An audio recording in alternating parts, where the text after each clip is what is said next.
Yo, yo, yo.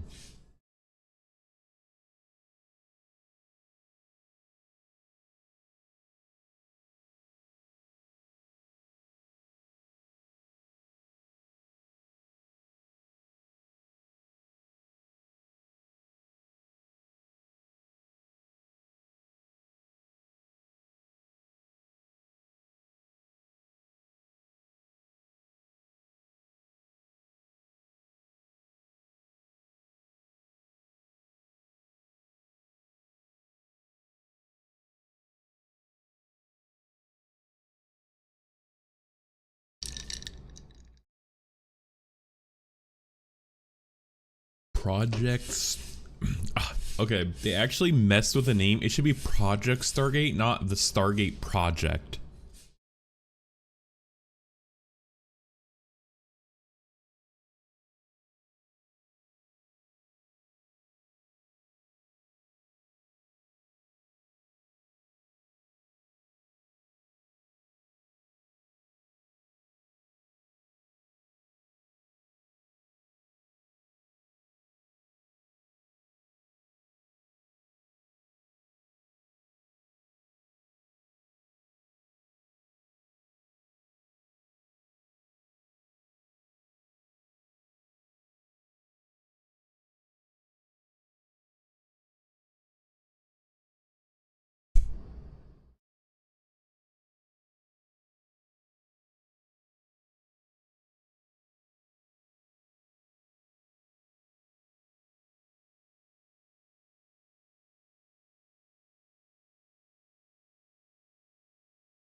To Twitter, $100 billion commitment.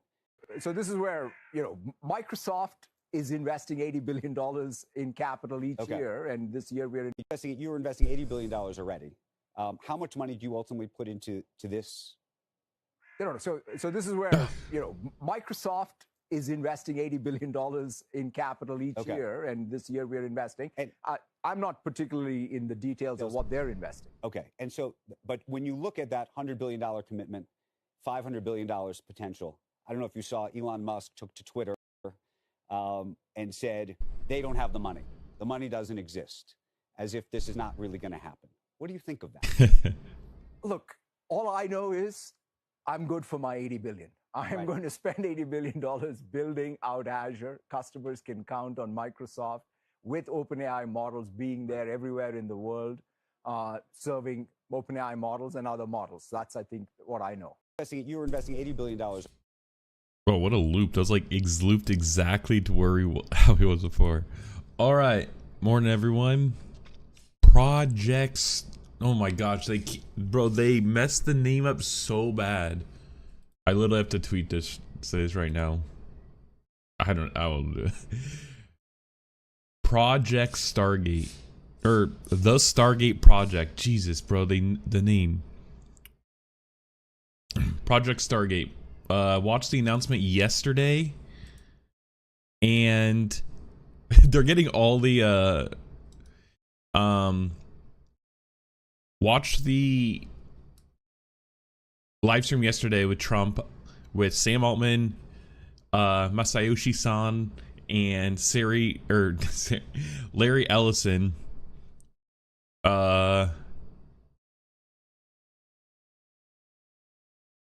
Announcing it. Wait, is there a Samsung thing? I actually want to watch this.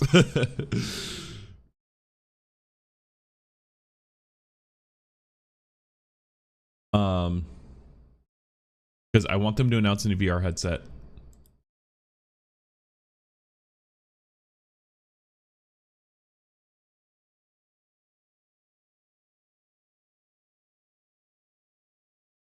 What is that even under? Mobile? Computing and displays, right?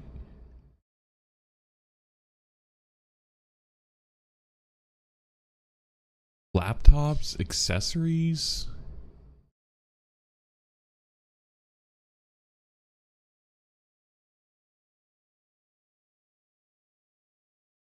Anyways.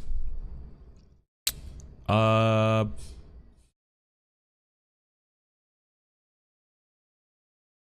they making a search? Okay. Well, we might watch that. I'll keep it on here. Yeah, so the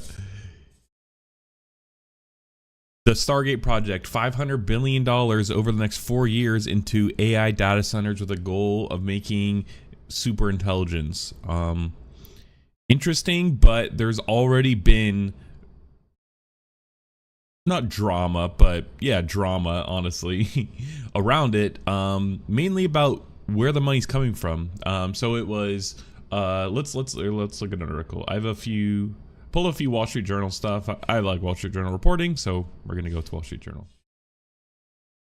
So let's start here. Also, Larry Ellison is such a strange person. I'll just say that, bro. He's 80 for one. I wish I could get the original video. I watched it on CNBC. Oh, right here. Okay. He's just such an odd person. His suit is like 5 sizes too big. He's 80 and somehow has 0 wrinkles, has a shiny forehead. Like, look at him walk in. He's just like, oh, is this where we're supposed to go? Yeah, bro. Like, he just parks it right here in front. Like, in front of the door before everyone's coming in. Like, he just like, I don't care. You. Some very familiar faces.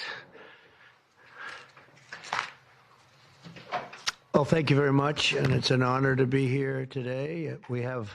Okay, I don't want to watch the whole thing, but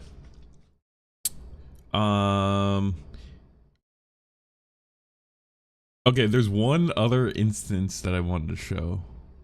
It was after, so like they're coming up and they're all like talking about stuff. Trump asked Sam Altman. I hear so many positive things about what it's going to do for medical research and for solving. Yeah, he's like, oh, what can you do for medical research? Sam's like, I don't fucking know. Like, what? Like, what do you want me to answer that? Things, cancer, and all the different He's like, problems. How will AI help us with the fight against the various problems, diseases, etc.? That tension. He's like, I don't even know what to say. These guys can maybe share more about some of the work they're doing there. I think they'll jointly be some of the leaders about driving progress here. But I believe that as this technology progresses, we will see diseases get cured at an unprecedented rate. we will be amazed at how. Okay. And then you got Larry here. No. I'm not that tall. I'm not that tall. I'm not that tall. I'm not tall. You look even better. Thank you, Mr. President. Bro, One of them. like his teeth are fake, bro. Like he's definitely dyeing his hair. Like I don't know. Larry's is so strange, and he owns a Hawaiian island. Like you can't forget that. He literally owns a Hawaiian island. Most exciting thing. Actually, I don't know if I was Larry Hawaiian island.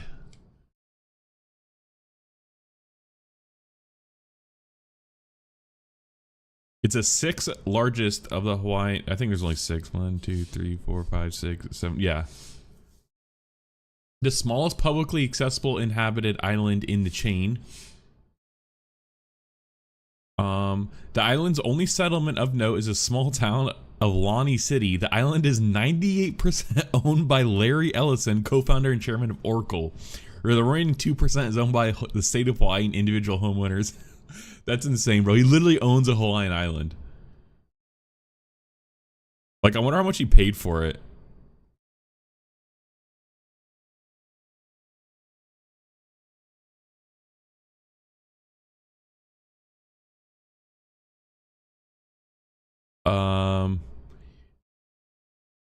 Purchased Castle and Cook's 98% share of the island for $300 million. That's honestly a steal, in my opinion.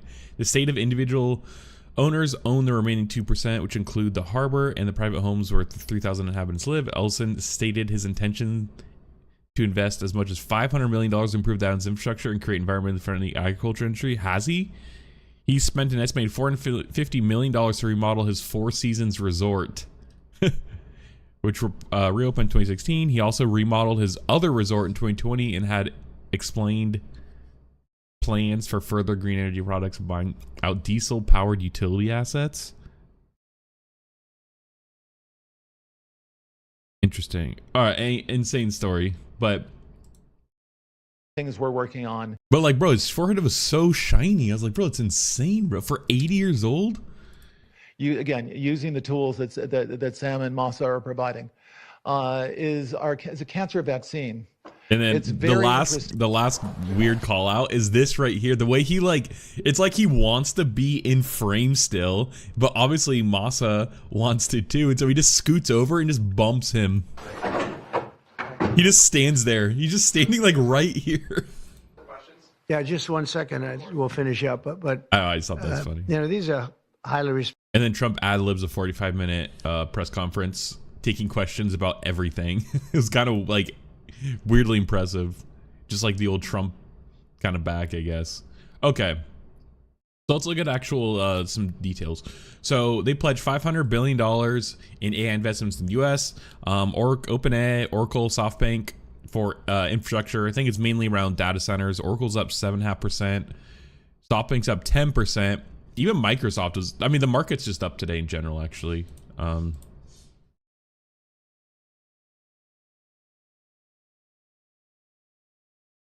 Microsoft's up 3, not as much, but because there's a little bit of drama now because Microsoft invested in OpenAI, theoretically owns like 49%. Most of the money they gave them was actually in Azure compute credits.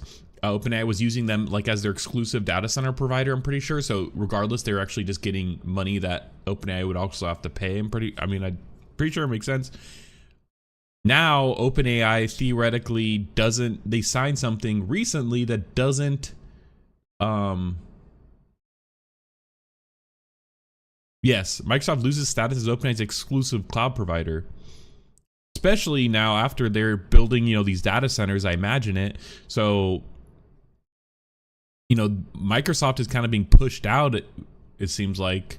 But also, like, what's their participation in the Stargate, in the Stargate project?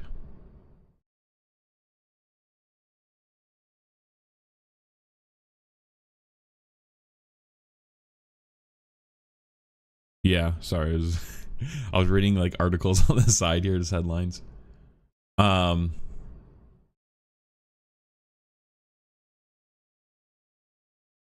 So it's interesting, but so let's just read into it, because there's some people mentioned that Microsoft was involved. So, okay.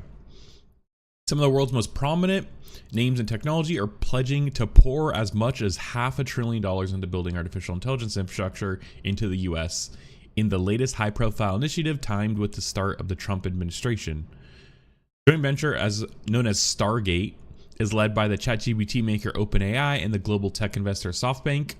It'll build data centers for OpenAI. It will build data centers for OpenAI. I didn't get the idea that it was specifically for OpenAI. I figured OpenAI would be their biggest customer, but the database company Oracle and MGX, an investor backed by the United Arab Emirates. MGX. Interesting. I didn't know that. Are also equity partners in the venture. Who is MGX? Because this is not the company, even though it's up 15%. This is not the company, guys. And this was what I would seem like it is, but there's already Wikipedia.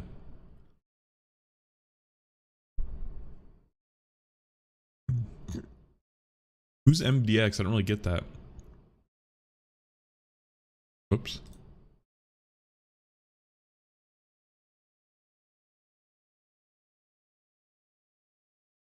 This is it?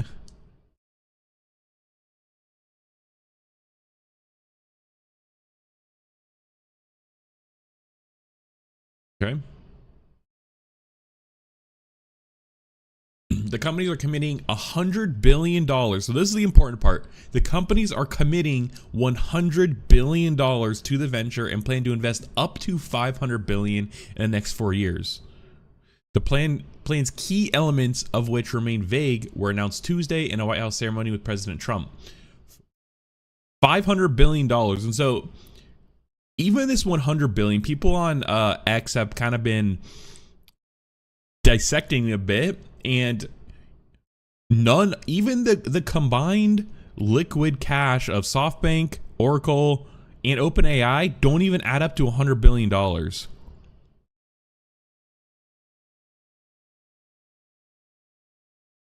Let alone $500 billion. Like, this is insane amount of money. This is what the Pentagon spends, on the entire our U.S. military. Like,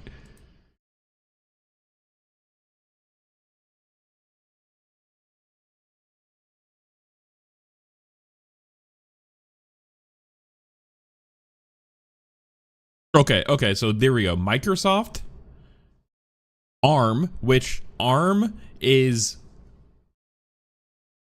SoftBank has SoftBank owns a large stake in ARM. They're one of the early investors, and they might even own like a majority share or something. And Nvidia. Okay, Nvidia makes sense, obviously, but ARM is cool. That's interesting because I like ARM because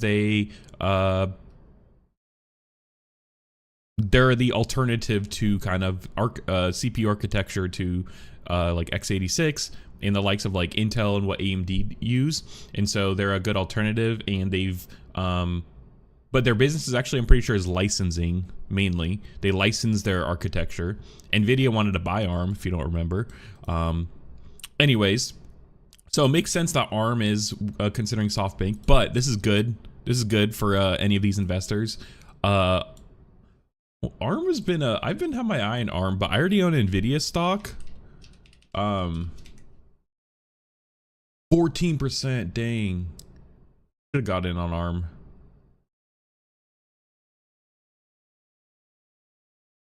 I'm selling my Reddit stock once a 1 year hits, and so maybe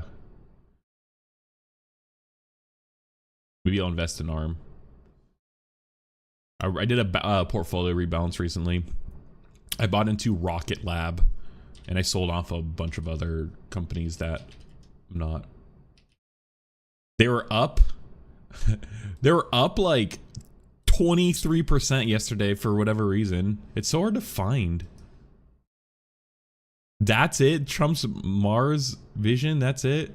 And then obviously it's, I mean, people sold off today, probably on the big news yesterday, so it makes sense. But I bought it like 5 days ago, so I bought it like here. Fortunate for me, and more like over here. But I'm a long-term holder, so temporary temporary volatility, short-term volatility doesn't bother me. But Reddit, I need to see what I'm gonna invest in this. Holy shit, bro! Reddit stock's been going, but they have an earnings kind of soon, and I'm not too optimistic. I think it's their earnings might erase 12th. We've got like 20 days. I think their earnings might erase some of this gains they've had. Yeah, downgrades. Yeah, I don't imagine it. Unless they do unless they have crazy growth due to the machine translation, which we saw last time, which I could see them increasing that, but the growth doesn't matter unless they can convert it into like more advertisers, you know, so.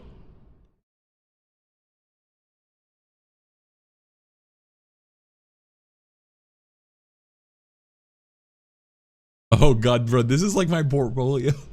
Rocket Lab, why are they holding Rocket Lab? I know we're on such a side tangent, but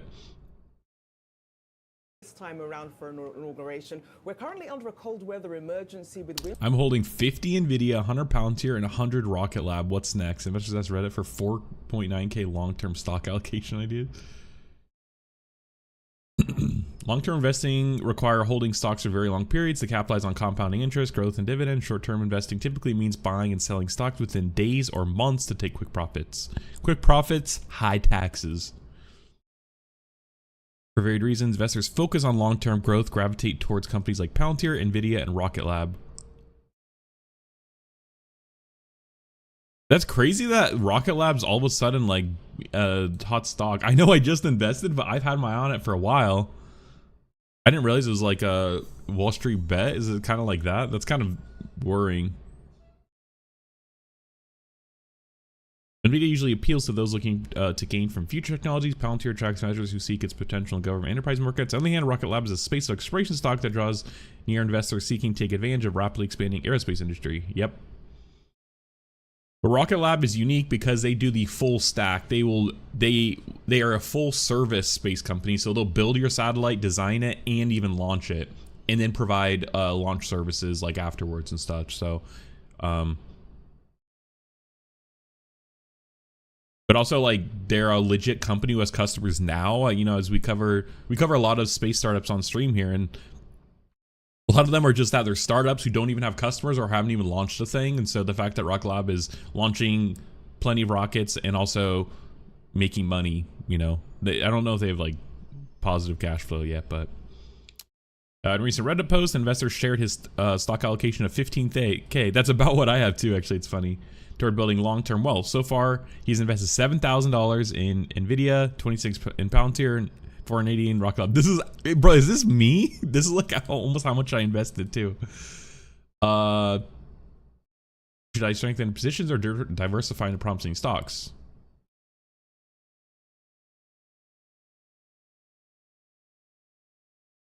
Based on this concern, the investor decided to start a thread in Reddit's stock. Okay, that's it. Okay, here we go.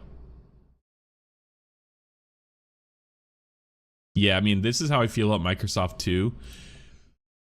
The thing when I think about Microsoft versus Google, yeah, when I'm thinking about Microsoft versus Google, especially in terms of an investment, I feel like Microsoft is definitely more on the making products for businesses and enterprises and selling to that, which I think have higher margins, where Google definitely has more consumer market. I mean, Microsoft does too, but I just think about Microsoft more so making products for enterprises, which just have more margins, especially if we look at the AI stuff. They're using they're actually making like actual AI products, where Google doesn't necessarily have any like enterprise AI products yet. They have like Notebook LLM, they have their AI Studio, but that's more so Google Cloud, which Microsoft with Azure also has access to cloud AI stuff, just like Google does. But I just think of Microsoft more so as investing in like enterprise businesses, where I think Google is just a bit more consumer. Yeah. So that's why I guess I think Microsoft's business is less volatile for that reason, but I'm no expert.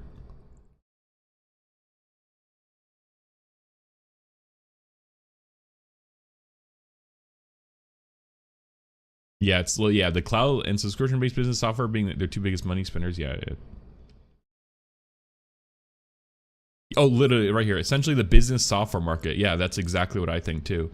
Has pretty remote in the form of essentially being the de facto base product for every single business in the country. The Office suite is going there. Yep.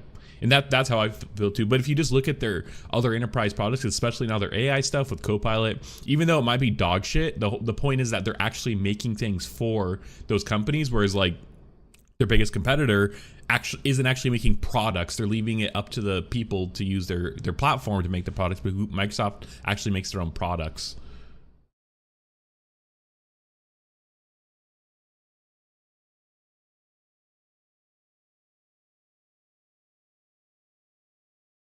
But Google has other things, because I do think Google is pushing, like they're with Gemini and the AI stuff, they're definitely winning on that more. Although Microsoft's fee models have been really good, especially for local machines. Like they've actually been very impressive. Not no Google Gemini Pro or whatever, but they're still pretty good. And Google also has, they've been early on AI for a long time, and they have quantum computing. So I mean, Google definitely is still set up for the future. I just think that Google's still ripe for disruption. And everyone is just trying to spin off. Everyone's just trying to beat Google, and it's like I don't feel like everyone's trying to beat Microsoft. Like Google Search, Chrome, email, Docs. I don't know. I feel like those are like kind of their core consumer products. And Google's primarily with advertising, and I think advertising is going to be disrupted with AI. I think that there's going to be like a weird transition. I'm not saying it's going to go away, but I think it's going to be it's going to change enough that like it might disrupt some business from Google. But Google, again, like Google has other ventures that I feel like will make up for it as AI takes off and there's more products around it, and as quantum computing comes more into light, and Google is actually making other AI products. I'm just like thinking out loud now too. So yeah, anyways, okay.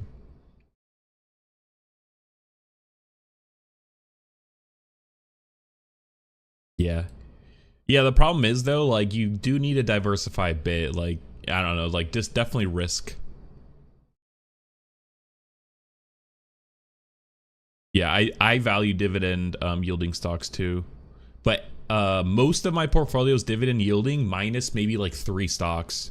But I only own like 7 core stocks, I think now. I sold off of like 5 or 6 holdings, and I only bought into one. I bought Rocket Lab, actually. That was my only new holding, and then I sold everything else, and I just put everything else. I either invested into existing companies, I reinvested into Charles Schwab and into Costco, and then I put the rest just into my index funds, or like in my ETFs. So I think my largest single holding is still Nvidia, but my like next largest, about the same amount, is like S&P 500. It's a SCHK, which is a broad-based ETF.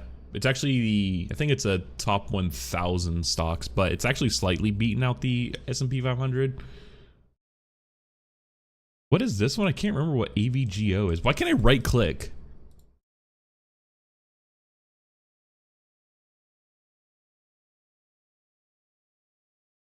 Thank you. Oh, Broadcom. Yeah. Okay, Broadcom was actually another one I was considering. Broadcom is also very good, and they've actually benefited from the AI stuff, and I think they do have a good dividend. Yeah, Broadcom's been great this past year. Yeah. I agree with Broadcom.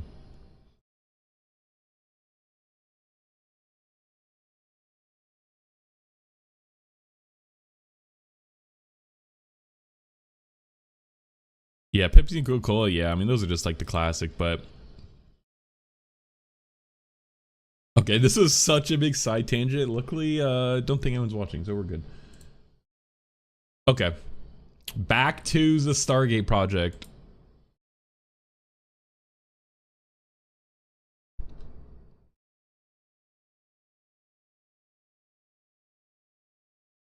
Okay. The $100 billion. So $100 billion, $500 billion. The plan and key elements, which remain vague, were announced Tuesday at White House ceremony with President Trump. The $100 billion sum includes projects that the company's already announced and initiated under the Biden administration, people familiar with the matter said.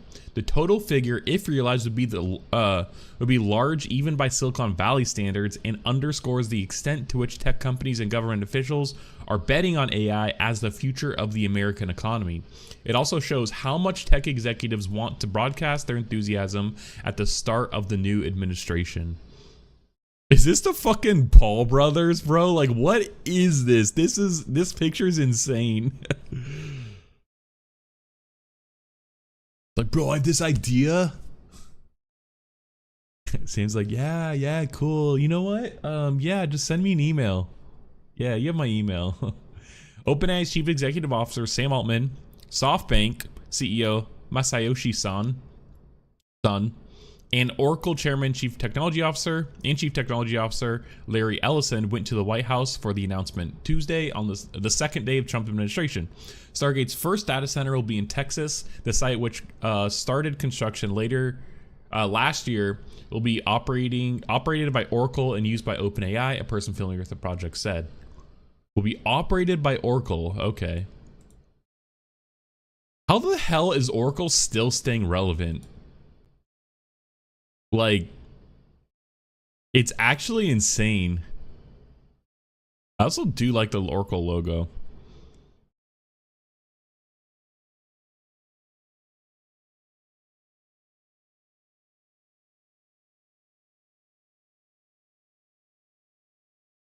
I just don't understand where they're getting the money from still. I know we'll get to that, but like,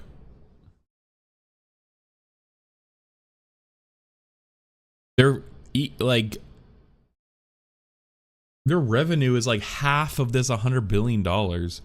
I don't really get it. Larry Ellison still owns 42% of Oracle is insane. That is so crazy, actually. What the fuck? That's crazy. How did he hold on to that?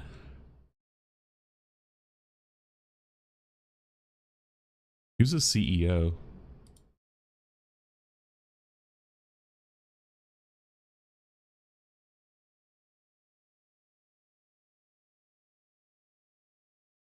He's on the board of Disney.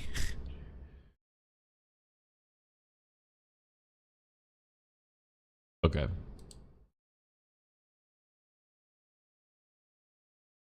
The companies didn't disclose how much cash each partner would contribute. OpenAI has raised billions of dollars but still loses money. OpenAI is not contributing shit to this. If I'm predicting, they're not contributing shit because they can't even afford it. They need the money just to stay afloat. Oracle has about $11 billion in cash. and marketable securities, but more in debt. Yeah, so it's like, bro, they have debt to pay off. SoftBank has roughly $30 billion cash on hand. That doesn't even make 100. OpenAI said it would operate the venture, while SoftBank will finance it. Stargate will have a separate board of directors and hire a new CEO. SoftBank's son will be chairman.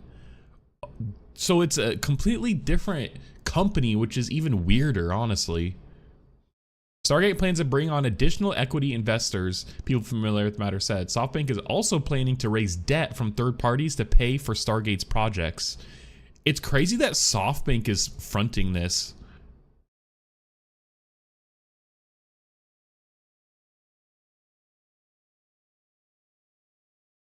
They have, I mean, they're going to raise so much debt.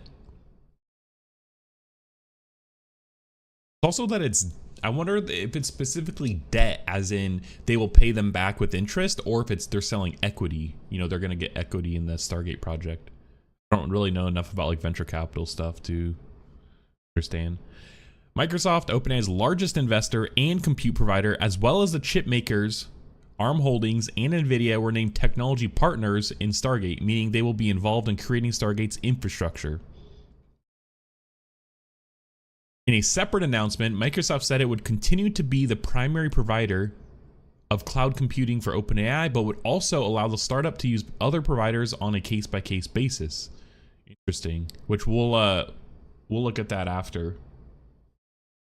OpenAI kicked off the modern AI boom when it released ChatGPT in 2022. The chatbot's popularity forced tech companies to redraw their product plans and earmark billions of dollars to build AI systems and tools. Most of that money goes towards building data centers to hold the racks of the pricey and powerful chips that power AI systems.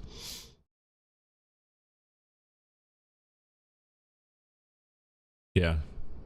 Goldman Sachs has estimated that companies, including the American tech giants, would spend an estimated $1 trillion on capital expenditures in coming years. That would include large outlays in data centers, chips, and the power grid.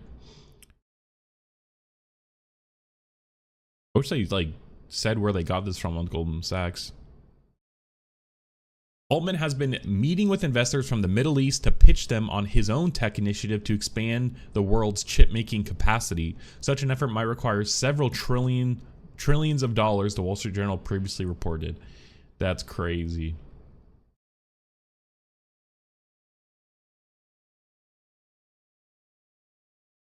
And then we're is this what I was gonna... Bro, did they write 3 articles about this? Oh, no. Okay. Okay, so then this happened. Musk pours cold water on Trump-backed Stargate AI project. This is such a creepy picture.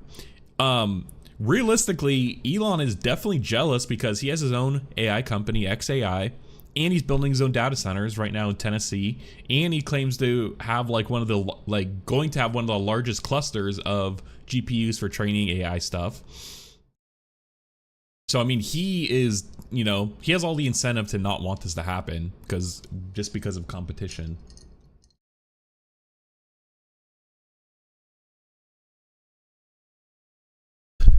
And I did, oh, this is pretty short. Because there was, this, where he's like, OpenAI is like announcing Stargate project. And Elon was like, they don't actually have the money. SoftBank is well under $10 billion secured. I have that on good authority.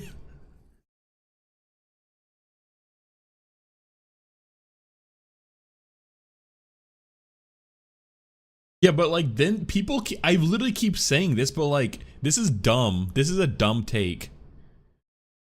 They have much more. SoftBank alone has $30 billion of liquid cash, which that's what Wall Street Journal reported. We'll leave it at that. We'll agree with that. ARM is a $150 billion market cap. SoftBank owns 90%. Oracle is $500 billion market cap. Market caps mean nothing. As Wall Street Journal reported, Oracle has...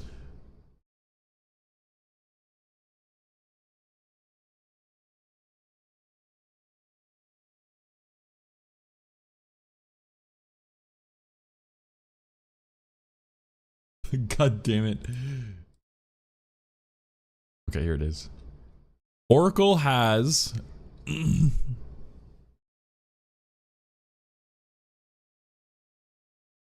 $11 billion in cash, and they have more debt than that. Without outsiders, SoftBank could get to $100 billion by selling half of the ARM stake. Why? Why would they do that? But they don't need to. They'll raise it. Yeah, but like, why would they sell their ARM stake for this? I've seen this like several times now. Yeah, and exactly, like market cap doesn't mean shit in this instance. But yeah, Elon is jealous. I'll just say this. This is going to be a trend throughout the entire Trump presidency. He's just going to feel left out. He's going to he's going to push himself into situations where he shouldn't be. And people are going to dislike that. And it's going to get him pushed out. I literally tweeted this and predicting it. And then here's Microsoft here. And I actually want to watch because there's some big summit going on in Switzerland or something, which I think we watched yesterday. We watched the Mistral AI CEO talk there. So I actually we'll watch some of this after we cover this article here, actually. So let's cover this article. We'll look at this one and then maybe one more about Elon Musk, and then we'll watch some videos about it.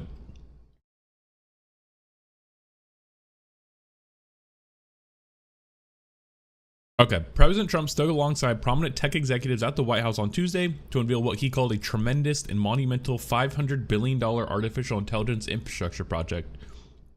Hours later, Elon Musk publicly raised questions about whether the joint venture would ever get off the ground. That's like already. Yeah, hours later. Later Tuesday night and early Wednesday morning, Musk wrote on X. Also, the Wall Street Journal hates Elon Musk. I'll just say that. I think they hate Elon Musk, but also I think they know that their readers like reading this. And so I think that's why they do it. So I'll just say I feel like the Wall Street Journal is definitely biased against Elon Musk. So we'll just yeah.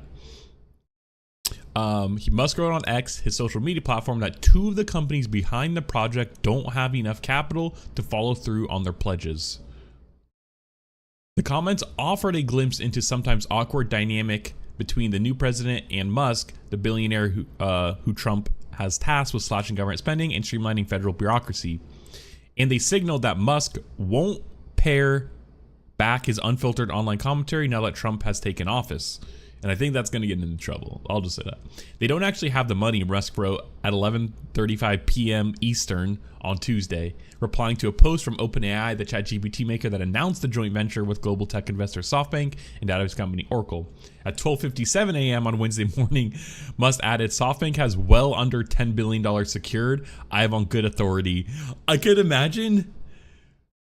can imagine Elon Musk responding they don't actually have the money at 11:35 and then texting all of his sources hey, do they actually have the money? And then him coming back an hour later being okay, yeah, they only have $10 billion. I have it on good authority, because he got back to people or something. The White House and the companies didn't respond to requests for comment about Musk's social media post. Musk comments about the $500 billion project known as Stargate comes amid long-standing tensions between the Tesla chief executive and Sam Altman, OpenAI CEO. Musk has sued OpenAI, calling the company a market-paralyzing gorgon. People close to Elon Musk have said he despises Altman. The Wall Street Journal has previously reported. Yeah, we get that. We know.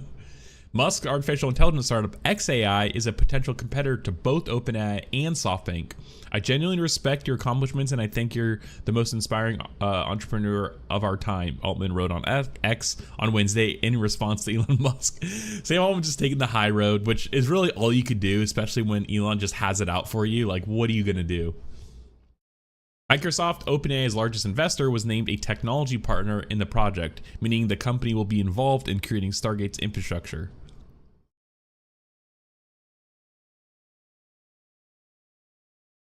Look, all I know is I'm good for my $80 billion, Microsoft CEO Satya Nadella told CNBC when asked about Musk's social media post. That was that clip we'll see. We'll watch the full thing. The companies behind Stargate didn't disclose how much each partner would contribute or precisely where all the funds would come from. Stargate plans to bring on additional equity investors, the Journal reported Tuesday, citing people familiar with the matter. SoftBank is also planning to raise debt from third parties to pay for Stargate's projects.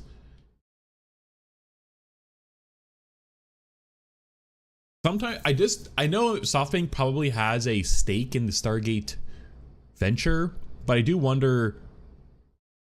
It seems like if they're bringing all the money, they should I wonder what the split is. I guess SoftBank feels is kind of taking a lot of this, taking on debt and stuff. OpenAI has raised billions of dollars but still loses money. Oracle has about $11 billion in cash and marketable securities, but more in debt. SoftBank has roughly $30 billion of cash on hand. Musk comments marked the first time he has raised questions about a Trump-led initiative since the president put him in charge of the Department of Government Efficiency. Musk's panel will be based in the Eisner Executive Office, a short walk from the White House. Musk said Doge will aim to cut $2 trillion in government spending. This is actually an important figure because this is how much, if Trump wants to cut his taxes, as we saw in the Alchemist report that we by JP Morgan, we looked at yesterday and the day before. This is about how much they're going to have to raise if Trump wants to cut taxes, or cut if Trump wants to cut taxes. Though he has described that figure as a best case outcome. But it isn't the only time Musk has publicly weighed in on one of Trump's decisions. After the election, Musk threw his support behind transition co-chair Howard Lutnick to be Treasury Secretary over longtime investor Scott Bessent. Musk comments came as Lutnick, Bessent, and their allies were battling over who should be chosen for a crucial job. Trump eventually picked Bessent to run the Treasury, and Lutnick got the nod for Commerce Secretary.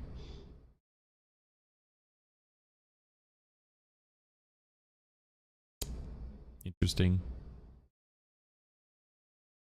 Yeah, this is interesting. Got a lot of drama here. Okay, let's cover. Let's look at TechCrunch, because they definitely different perspective, and then we'll look at this and watch some videos. Okay, OpenAI has said the team will.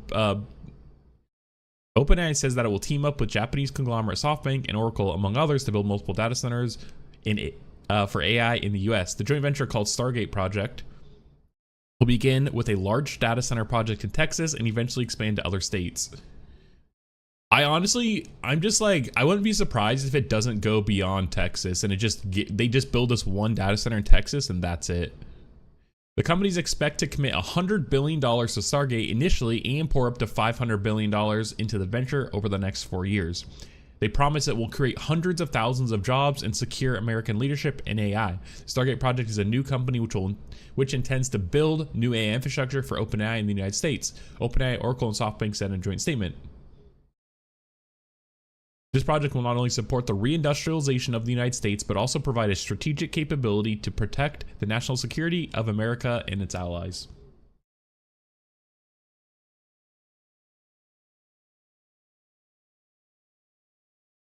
The company made announcements during a press conference at the White House on Tuesday, where President Trump spoke about plans for investment in U.S. infrastructure. SoftBank chief Masayoshi Son, OpenAI CEO Sam Altman, and Oracle co-founder Larry Ellison were in attendance. Microsoft is also involved in Stargate as a tech partner, so are ARM and NVIDIA. Middle East AI fund MGX, okay, that's what this is, will join SoftBank in its investment. MGX's first public deal was an investment in OpenAI. Interesting.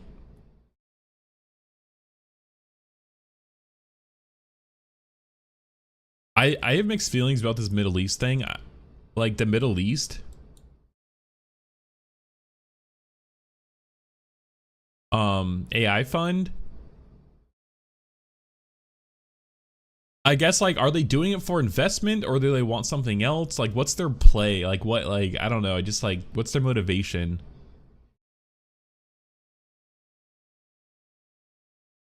SoftBank, OpenAI, and Oracle are listed as initial equity investors in Stargate. SoftBank and OpenAI are the lead partners for Stargate, with SoftBank having financial responsibility and OpenAI having operational responsibility. I see.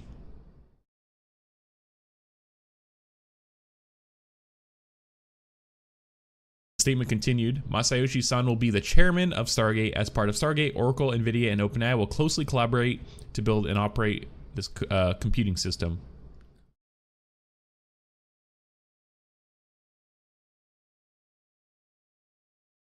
Data centers could house chips designed by OpenAI someday. The company is said to be aggressively building out a team of chip designers and engineers and working with semiconductor firms Broadcom and TSMC to create an AI chip for running models that could arrive as soon as 2026. That's way too optimistic. Yeah. I need to look into Broadcom more. I know like enough about TSMC to kind of get them, but I don't know about Broadcom. I just know them by name in like more generally. SoftBank is already an investor in OpenAI, having reportedly committed $500 million towards the AI startup latest funding round, and an additional $1.5 billion to allow OpenAI staff to sell shares in a tender offer. Wow. Oracle, meanwhile, has an ongoing deal with OpenAI to supply AI computing resources. SoftBank also earlier pledged to invest $100 billion in the US over the next 4 years. Son and Trump had a close working relationship since 2016 during Trump's first term, when Son announced, I think it's like Masayoshi Son announced that SoftBank would invest $50 billion in US startups and create 50,000 jobs.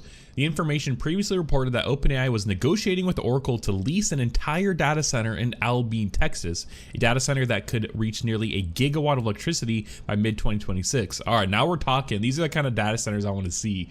No fucking, 200 megawatt puny. I want to see gigawatt data centers.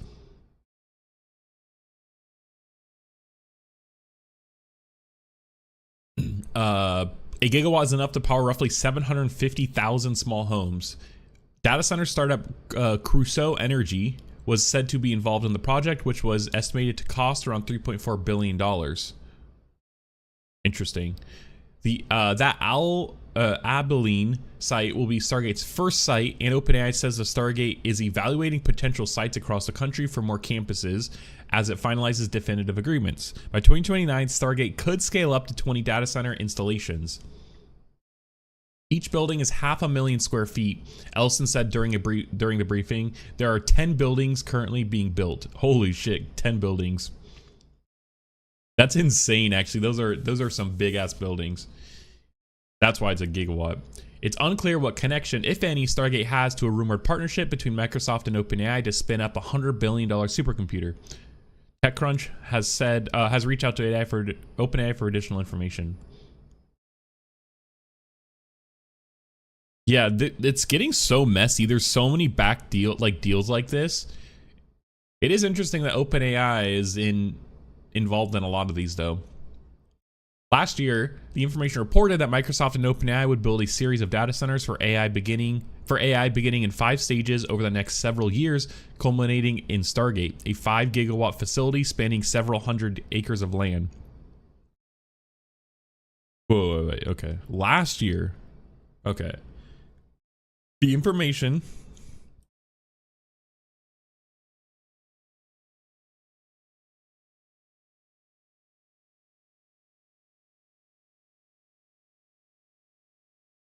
I want to see, is this recent though?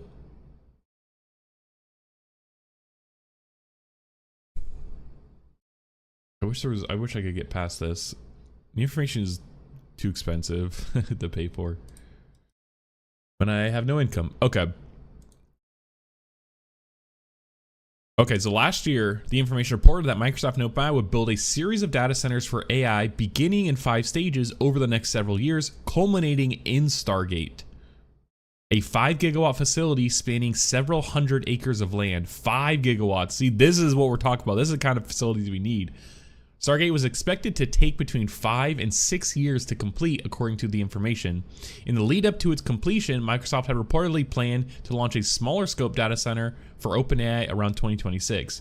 Microsoft is investing in data centers like crazy, which is what I like to see. I was kind of worried that, I was kind of worried there. A number of tech leaders have called for the US to up its investment in data centers, particularly as the AI industry continues to grow at an explosive pace. AI systems require enormous server banks to deploy and run at scale. Goldman Sachs estimates that AI will represent about 19% of data center power demand by 2028.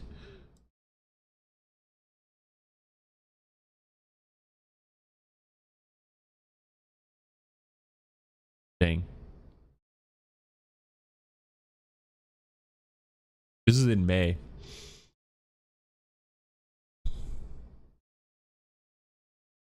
OpenAI has blamed a lack of available compute for delaying its products, and compute capacity has reportedly been become a source of tension between the AI company and Microsoft, its close collaborator and major investor.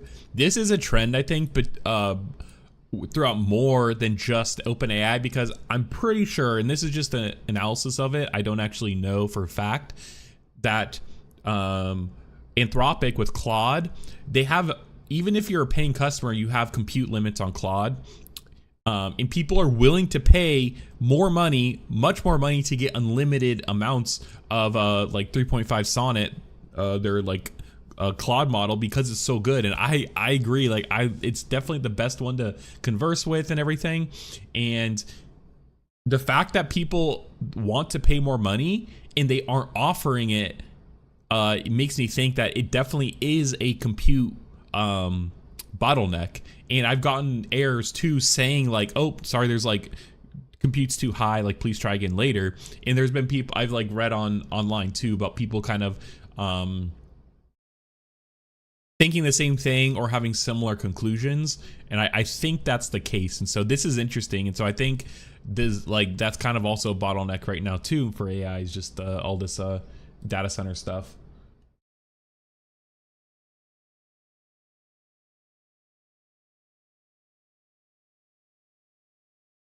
Okay, Microsoft had recently announced it is on track to spend $80 billion on AI data centers, said in a recent blog post that the company's success depends on new partnerships founded on large-scale infrastructure investments.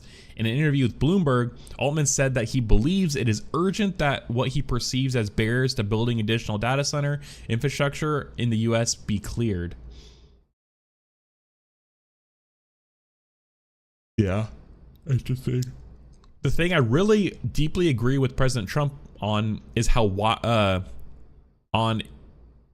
it is wild how difficult it has become to build things in the United States, Altman said in that interview. Power plants, data centers, any kind of stuff. I understand how bureaucratic cruft builds up, but it's not helpful to a country in general.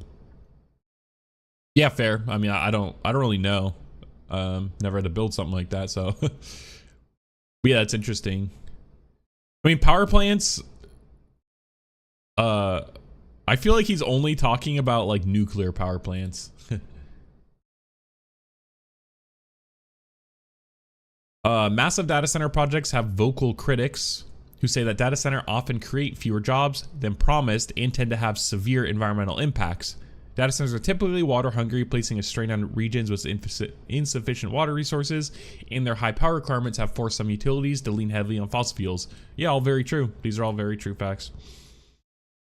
I think mainly though it's the job things. Yes, I definitely agree with that too. I think a lot of times though, it's just in the building of the data center that jobs are created, which are really only temporary, and then the sustaining, you know, like more full-time jobs, like from the actual data center itself, are probably not as high. And yeah, I mean, a lot of water. They do use a lot of water.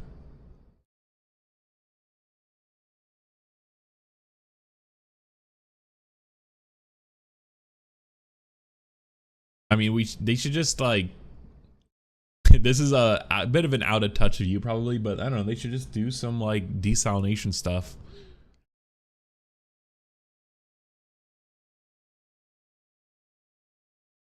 But that desalination requires a lot of power, which is kind of also like besides the point. Okay, these concerns don't appear to be slowing investments any. Per a McKinsey report, capital spending on procurement and installation of mechanical and electrical systems for data centers could eclipse $250 billion in the next 5 years. That's crazy. In January, Trump announced that Hussein Sajwani, an Emirati billionaire businessman who founded the property development giant DAMAC Properties, will invest $20 billion in new data centers across the U.S. industry. Insiders have expressed skepticism on the deal's concreteness, however. Huh. Hey, Chris Croft, how's it going? Separately, Microsoft investor BlackRock last September formed a group, the Global Affiliate Intelligence Infrastructure Investment Partnership. Bro, what is that name? to pull together up to $100 billion to develop data centers for AI and infrastructure to power them. Other participants in GAPE, what, I don't know what this name, include MGX and Investor Global Infrastructure Partners. Okay, interesting. Okay, now let's look at this is actually an interesting article.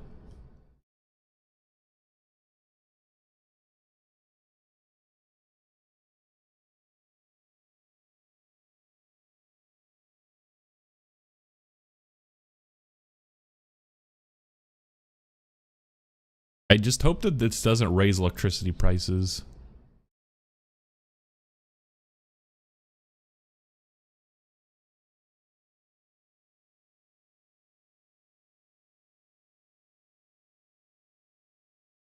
We did just read though yesterday how even though we are seeing an increase, even though we've actually seen an increase in data centers being built over the years, it's actually there's actually been less power used because of the efficiencies that we've gained in new computing technology, and so it's actually offset it, which is actually pretty interesting.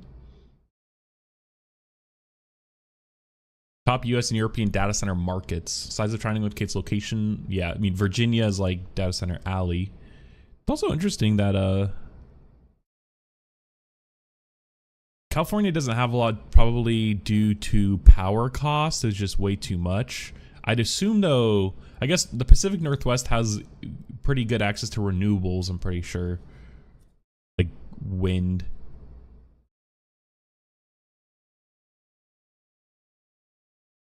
Yeah, and we definitely need an updating of our power grid.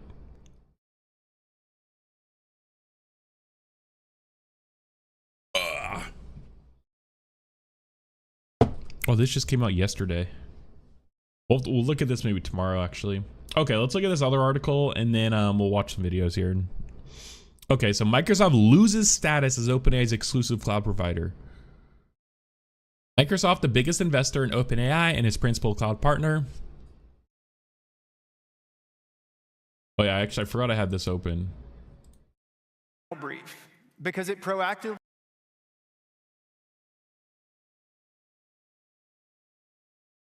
for my next meeting. But it's all kind of like AI BS. Like, I just don't, unless you use like native like apps, I feel like none of the stuff even matters. I don't know. I don't really think Samsung's gonna announce anything crazy. I kind of just want to see their hardware. Okay, let's go back to it.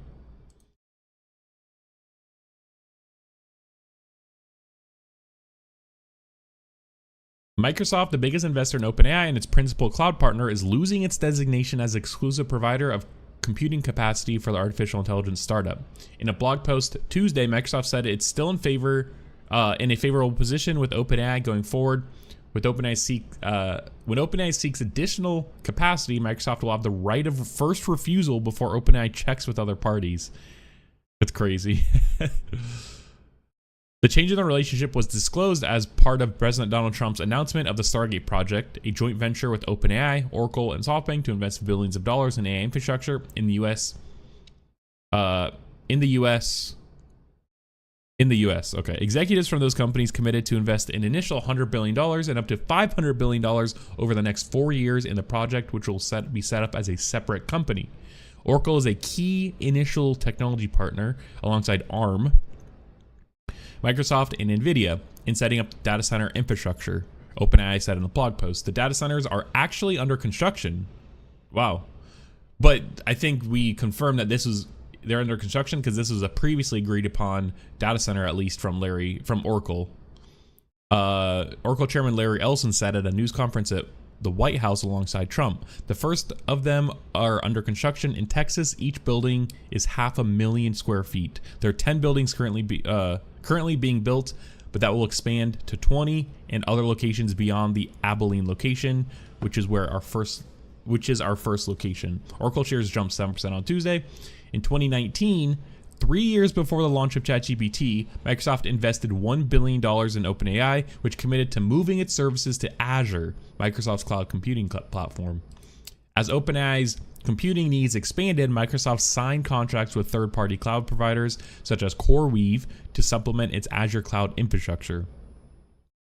Oracle entered into the mix last year. The database software maker, which trails Amazon, Microsoft, and Google in the cloud market, said in June that Microsoft's Azure AI platform would be extended to Oracle's cloud.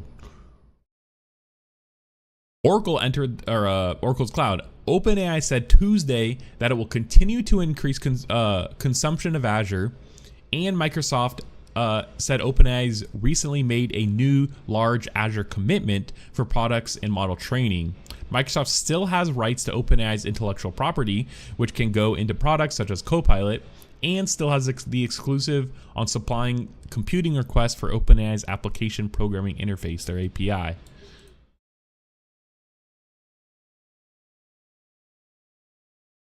Interesting. So essentially it's just more so the ChatGPT platform, like seems like those requests, but the relationship has shown signs of strain, and Microsoft named OpenAI as a competitor in July.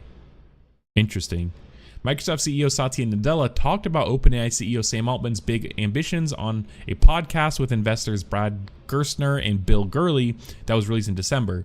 But we have to what he wants to do, I have to accommodate for so that he can do what he does. And he needs to accommodate for the discipline that we need on our end, given the overall constraints that we may have. Essentially, he's saying that, like, he's like, yeah, we kind of have to be his bitch for a little while. But he has to listen to us, all right? Interesting. Yeah. All right. I think we got enough cover. We know what's going on now. There's some tensions, but I think most importantly, there's been a lot of vague details. That's what I've gotten out of this. Okay, let's go to CNBC. There's some summit going on, and so there's a lot of interviews happening about this stuff.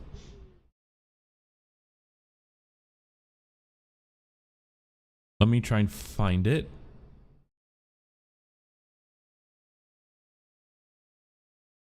Okay. Stargate too big.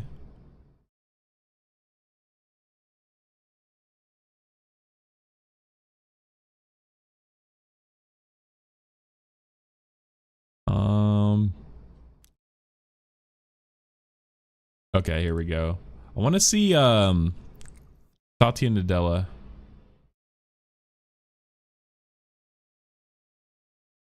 Man, they're getting all the CEOs.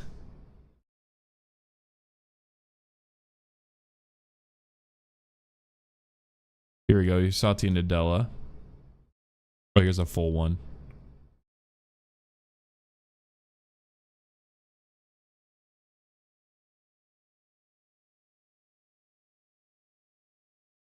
I think that. Oh yeah, Mark Benioff. Here we go.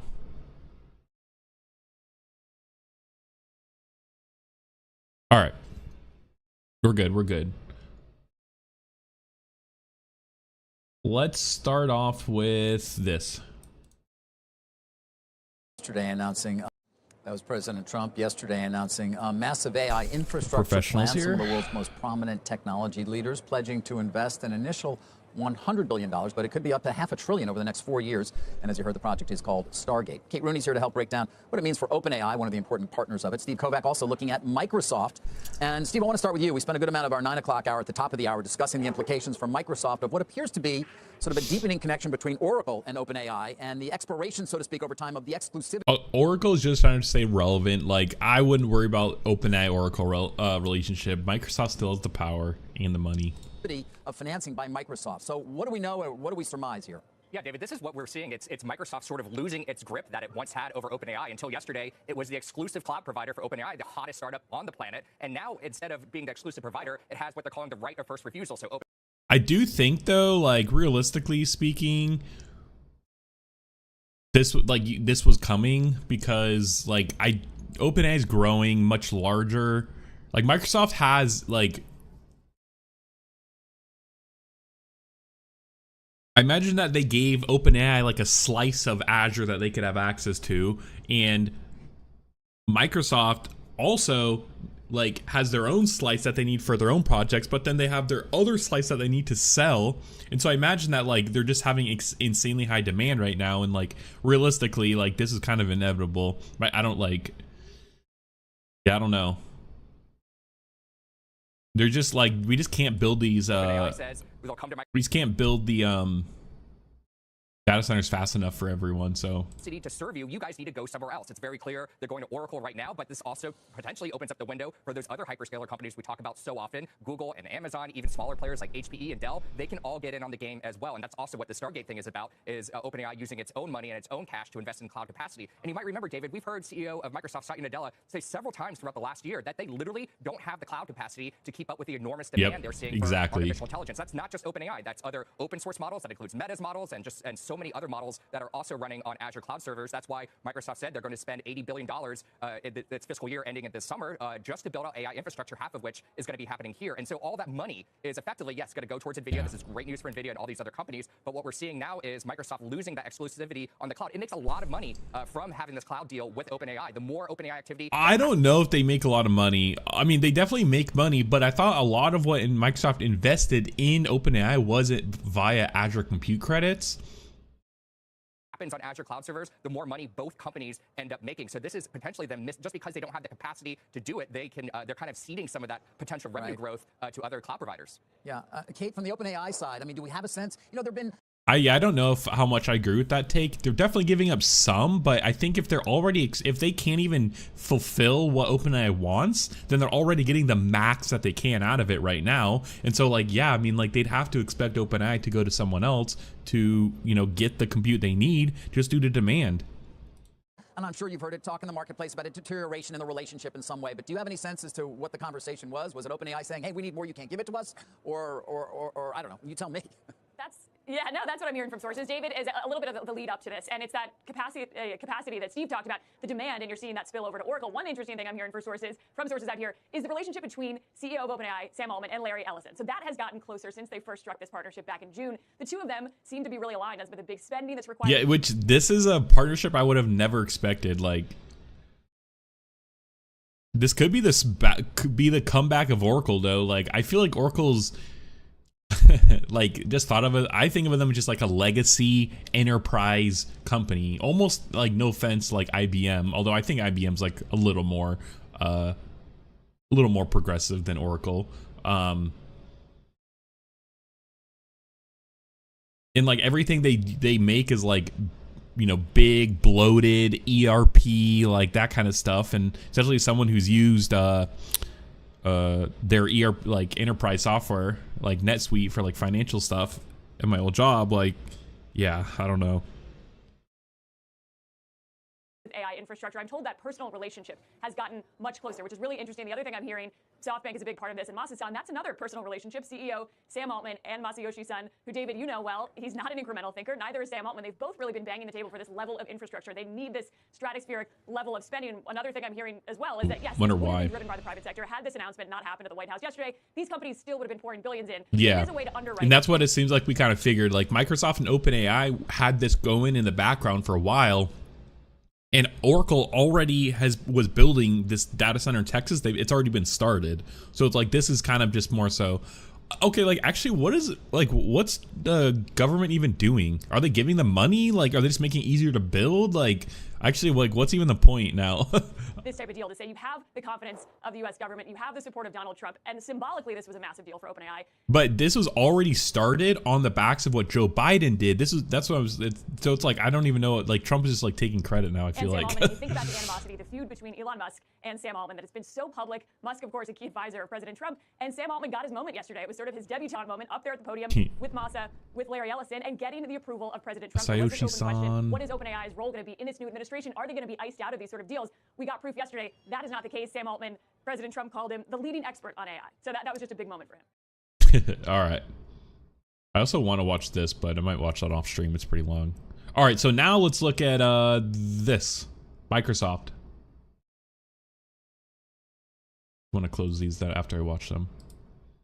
President Trump announcing a new joint venture yesterday called Stargate to build and grow AI infrastructure in the U.S. OpenAI, SoftBank, and Oracle plan to commit $100 billion to start, potentially up to $500 billion over 4 years. Microsoft listed as one of the partners to the new venture, joining us now for an exclusive interview. So yeah, it seems like this is like we'll get to see how much Microsoft actually like knows, I guess, or how much is new, I guess, compared to what Microsoft and OpenAI were planning previously.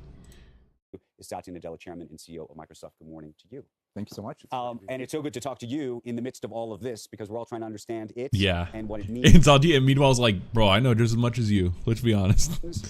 Whether it's possible to get to $500 billion and what it means specifically, I think, for your partnership with OpenAI, given that they had been using Azure exclusively, and now I'm curious to hear what they have to say about this. Yeah, first of all, anytime a company that you've sponsored and were essentially a seed investor in raises money from others, it's a good day. A good day for OpenAI and a good day for Microsoft and our investors.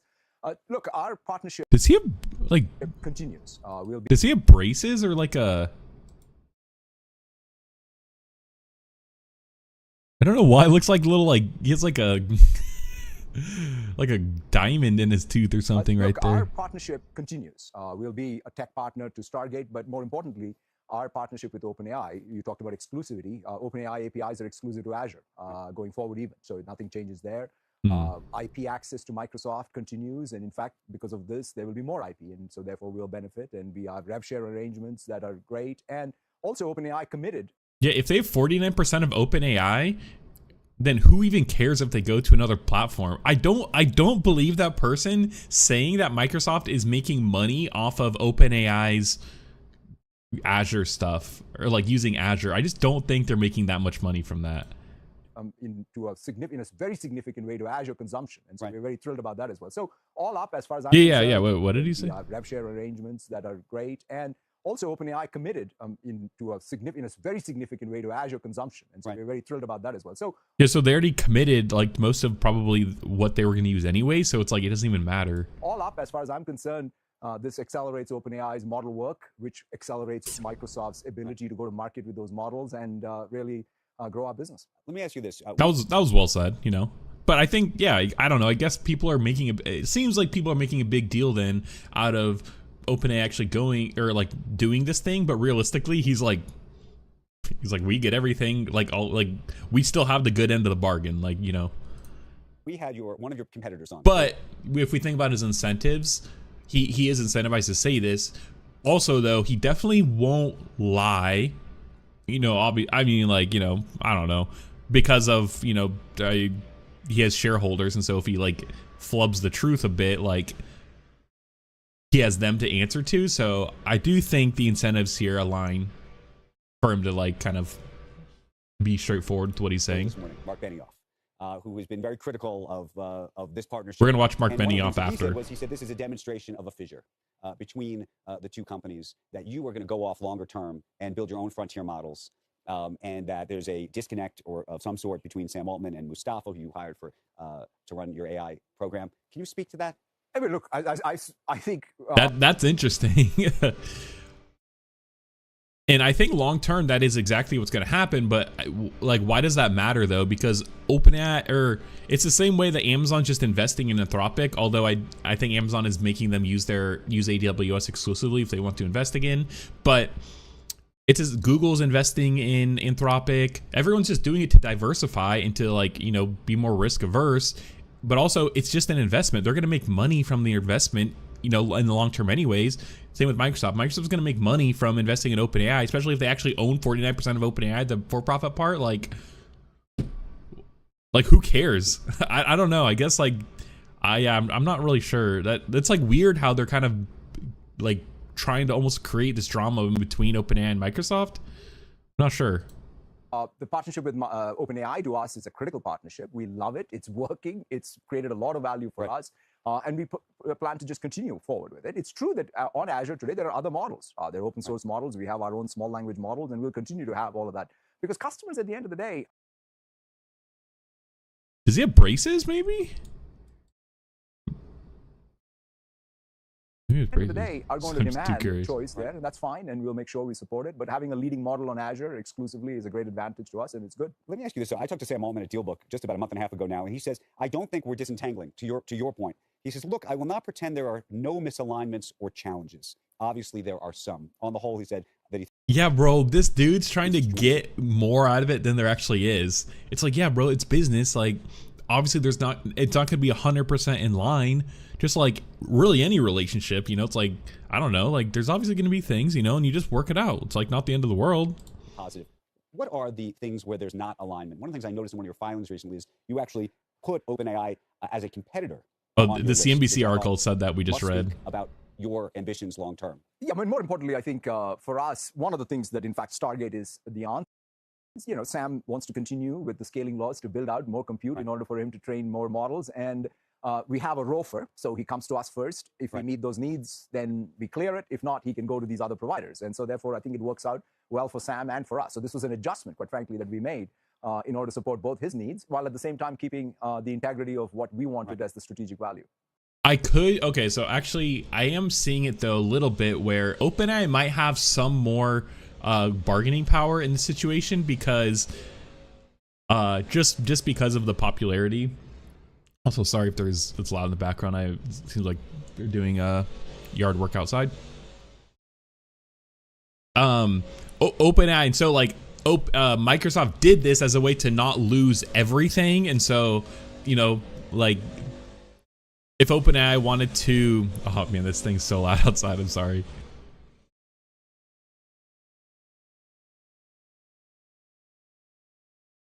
If OpenAI was going to leave anyway, so Microsoft's like, okay, like what if we do this kind of deal? Then, you know, it's like, okay, but I could see how OpenAI has more leverage in this situation.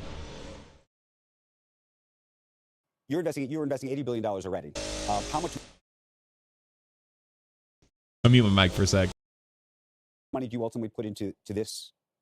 You know, so this is where, you know, Microsoft is investing $80 billion in capital each year, and this year we're investing. And I'm not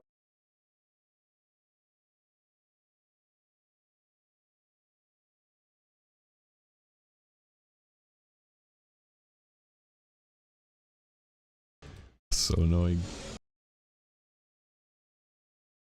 $80 billion already. How much money do you ultimately put in? Quite frankly, that we made in order to support both his needs, while at the same time keeping the integrity of what we wanted as the strategic value. You're investing $80 billion already. How much money do you ultimately put into this? You know, so this is where, you know, Microsoft is investing $80 billion in capital each year, and this year we're investing. And I'm not particularly in the details of what they're investing. Okay. And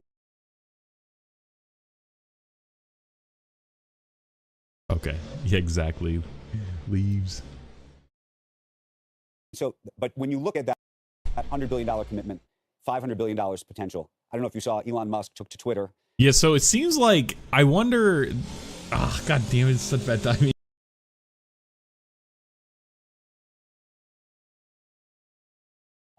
And said, they don't have the money. The money doesn't exist, as if this is not really going to happen. What do you think of that? Look, all I know is I'm good for my $80 billion. I am going to spend $80 billion building. Yes, it seems like, bro, this is so weird. This deal is so strange because this is what I kind of figured, where it's like he actually doesn't even know the details, but I do wonder if it's more so this $80 billion that Microsoft's already committed $80 billion, he said, to build out data centers. So I wonder if just like a slice of that is going to go towards these data centers they're already building. And Microsoft's like, we're already giving this. So it's like, sure, yeah, we'll give some of this and we could use some of this capacity, like this data center capacity or something. And like, that's it. And he's like, I don't know what the details are, but like, we're committed $8 billion to build out data centers. You know, it's like, that's that. Out Azure, customers for my 80. Look. And then like, you know, this guy's like, well, they said they don't have enough money and like, you're part of the deal. So like, and he's like, I don't know. Like, you know, it's like, yeah, we're just helping out a bit. Like, yeah, it's kind of interesting. All I know is I'm good for my $80 billion. I am going to spend $80 billion building out Azure. Customers can count on Microsoft with OpenAI models being there everywhere in the world, serving OpenAI models and other models. That's, I think, what I know. One of the other discussions here in Davos, and even before Davos, has been this question of whether there's a wall. Whether the scaling laws will continue apace. And Sam Altman has been out there saying that they will continue apace. Sundar Pichai has been suggesting that actually it gets a little bit more complicated sooner. Sundar Pichai, CEO Google, Alphabet. Than we may imagine. Where do you land on that? I mean, I think Both He's of like, them. oh, True, actually, because the reality is I don't think there's a wall. Things do get harder with scale.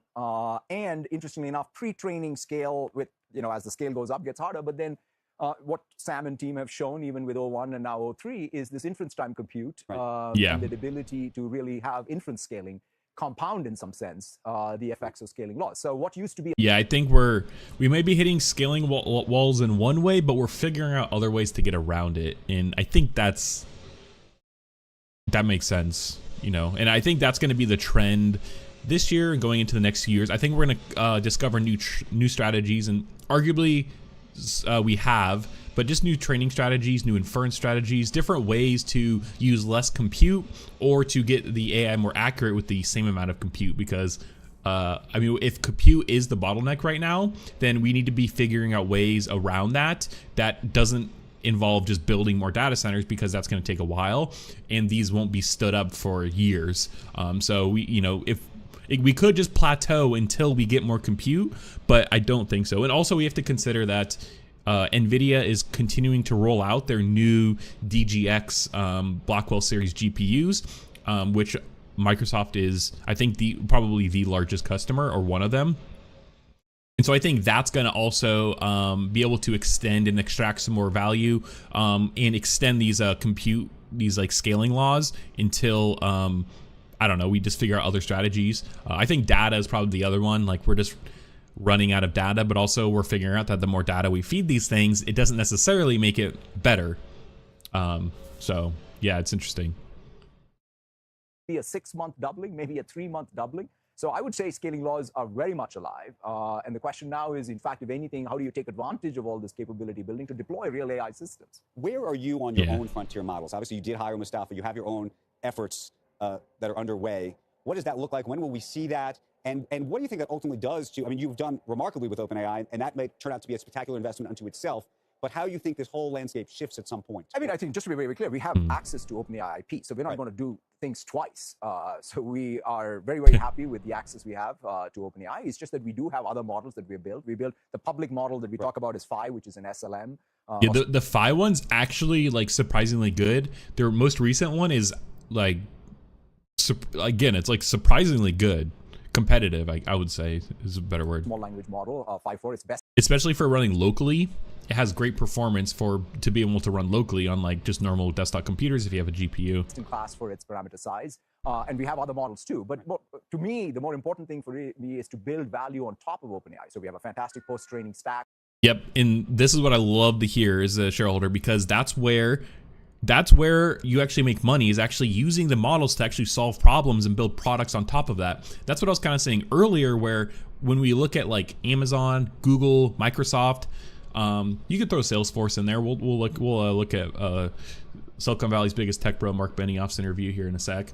But they're actually building products to solve problems for business customers, enterprise customers, and then selling to them, and that they're actually making money off of it, unlike most of the these companies that like kind of just like have these surface level products that are built on top of models that are likely like ChatGPT solves a lot of problems, surprisingly. And if you're building something on top of an OpenAI model that is ChatGPT can just do, then like, I don't know, the moat's not that wide. But people like Microsoft, who's making enterprise products to sell to customers that makes money, is just going to be ahead of everyone else. And that's what I like to hear here. He's like, we need to build value on top of them. That's exactly. To me, the more important thing for me is to build value on top of OpenAI. So we have a fantastic post-training stack. We have done even a bunch of mid-training in different languages. So that's where our focus is. When you think about the scaling laws, how much of all of this is simply about processing power? If you can buy enough NVIDIA chips today that you too can create a spectacular large language model. I look at what Elon Musk has done in the last 12 months, which is just remarkable. Built out a whole stack. He got a lot of NVIDIA chips and he's done it. How much of it is about the processing power versus the algorithm? I mean, look, it's all of it, but compute is intelligence. But on top of compute, you need the algorithmic breakthroughs too. I mean, so to some degree, if you look at even why the scaling laws are working, is because we're getting good at being both using algorithmic changes as well as data and data usage and compute efficiency. And that's where the capability is. When we say scaling laws, it's just not compute. In fact, it is faster than compute growth. So if the compute is done 10x, the capability is 100x. Why is that? It's software. Interesting. Okay. Oh, this is the Coinbase CEO. Dang. Okay, let's look at Mark Benioff now.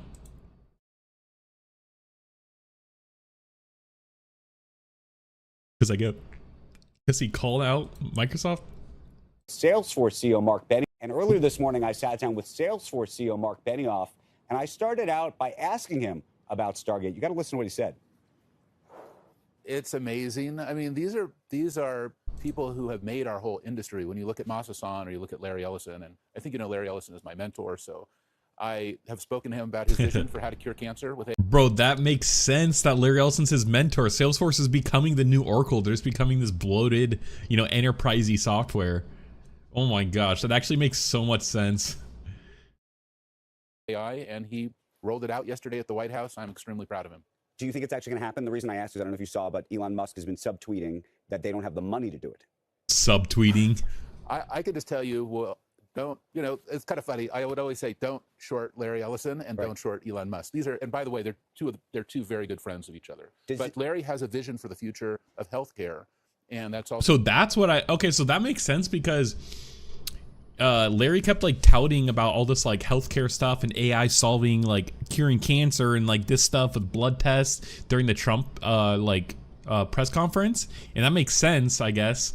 And Sam kind of referred to Larry when Trump asked Sam about what AI could do for healthcare, and then Larry came up and talked more about it. So interesting. I didn't know that, so it makes sense, I guess. So why he bought Cerner. That's why he's been focused on these incredible Ellison Institutes in Los Angeles and in Oxford, England. And they have a vision that they're going to kind of use the technology that kind of was pioneered at Grail, where you get a blood test so you can see what's going on in your blood. Oh, yeah, this is it. Use AI and then build therapeutics for each individual based on it. It's incredible. Do you think this is going to impact perhaps your biggest competitor, Microsoft, in that OpenAI was exclusive to Azure and now they're going to be on other platforms? Does that matter to a company like yours? I think it's extremely important that OpenAI gets to other platforms quickly because Microsoft is building their own AI, and I don't think that Microsoft will use OpenAI in the future. They'll have their own frontier models. They've said it very clearly that it's too.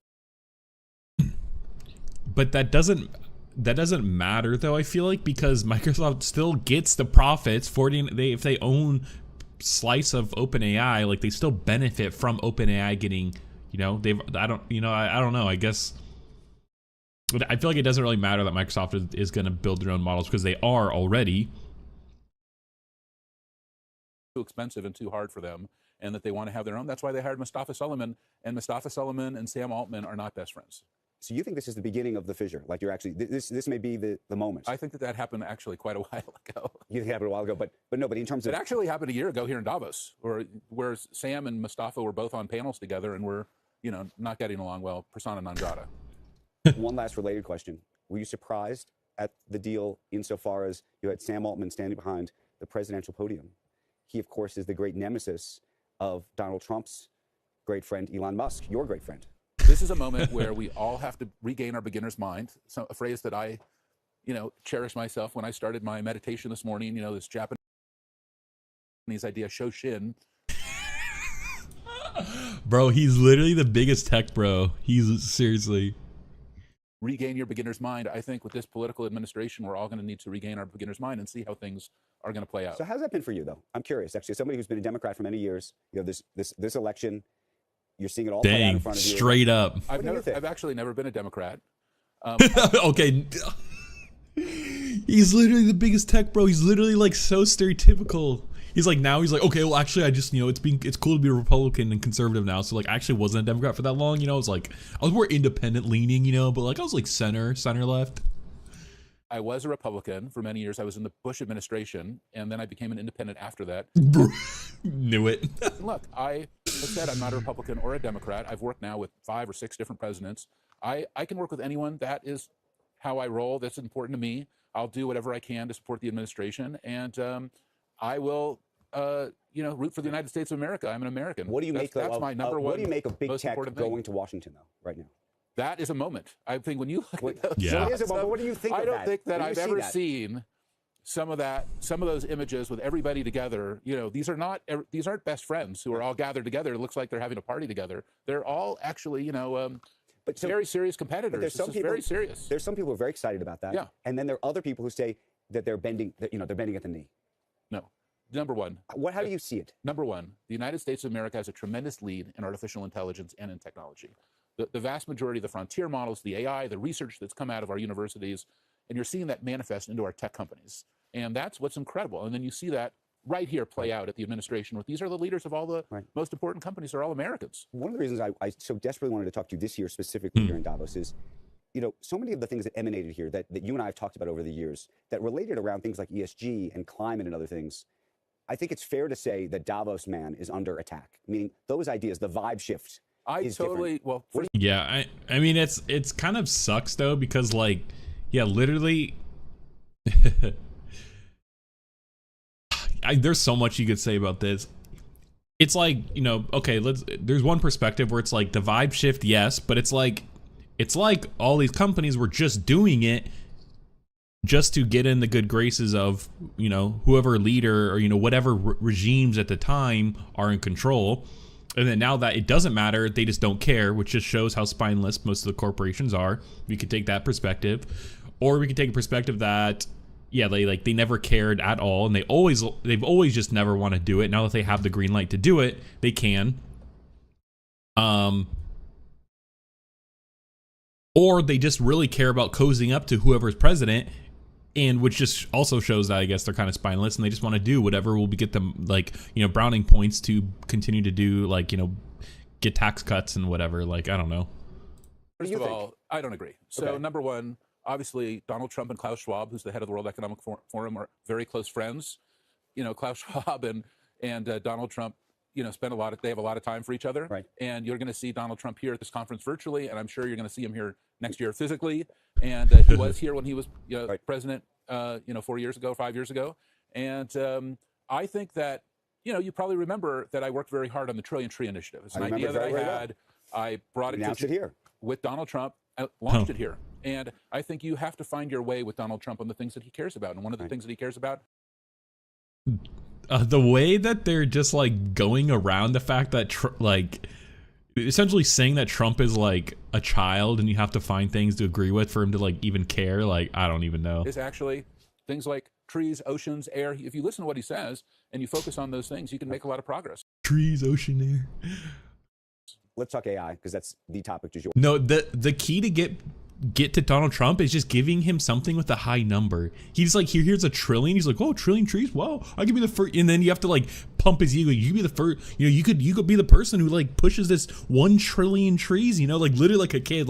You want to do it? You could do it. It's a trillion trees. Wow, yeah, I could do that. Yeah. 1 trillion. Wow. You're here if we're not talking about Washington these days.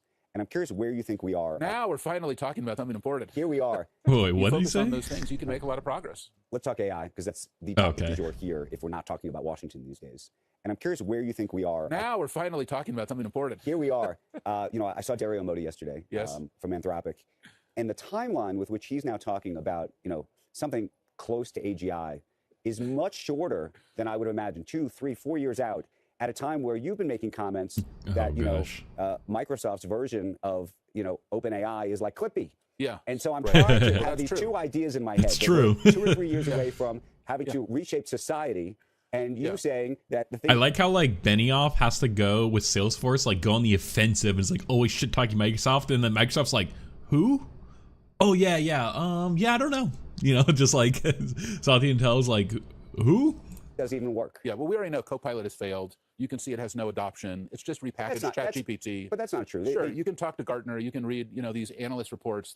It's not what AI I have heard this though. I did hear that their agent stuff is kind of gimmicky. To be what AI is meant to be is what we were just talking about. The World Economic Forum, which is always use Salesforce as its fundamental data infrastructure. Is running this year with agents. That is, we have agents and humans working together for the first time here at the World Economic Forum. And that's incredible. It's just making everybody's lives so much easier. So I have a digital agent that I'm working with. We just went through it on my phone. And I'm able to work with it, talk to it. It knows what sessions I'm interested in, knows who I'm friends with. And I'm having a much better experience here at Davos. And that is what AI was meant to be. Okay. That's interesting. Okay, let's look at last one here. Who is this guy? He must be just some investor. Briar Capital founder and CEO.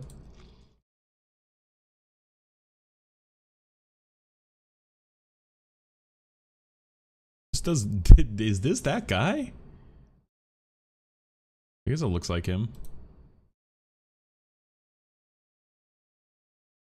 He's a venture capitalist. Who did he invest in? 40 companies have gone public or completed a merger with some of the investments, including Facebook.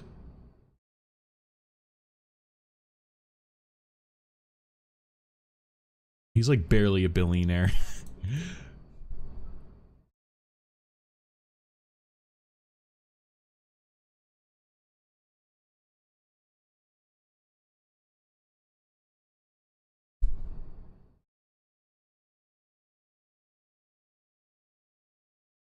He's been I don't know about this guy.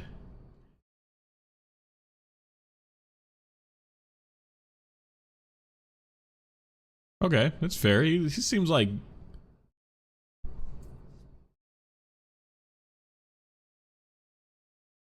wow, okay, he's actually pretty progressive, so I'm actually curious. Yeah, prison reform, status for undocumented immigrants, particularly for DACA recipients, and higher levels of immigration visas, particularly for H-1B visas for workers in STEM fields. I mean, it's definitely like catered to like him. Okay, Zuck's on it. Doubt Zuck even gives a shit about this anymore now that Trump's president, let's just be honest. It was founded by leaders in Silicon Valley in 2013, including Mark Zuckerberg, who wanted to advance immigration reform. I mean, they definitely want to do this to get employees. Like, I mean, I'm just not going to ignore the fact that it's...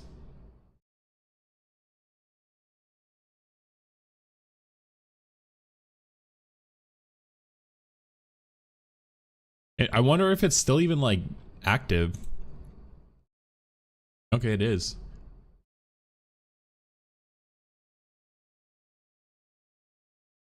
I wonder who... Yeah, let's see who's on it.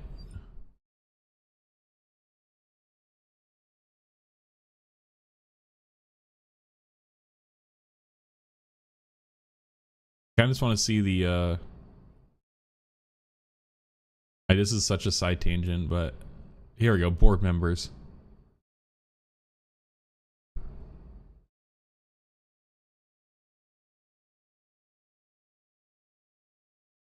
Chan Zuckerberg. So is this his wife?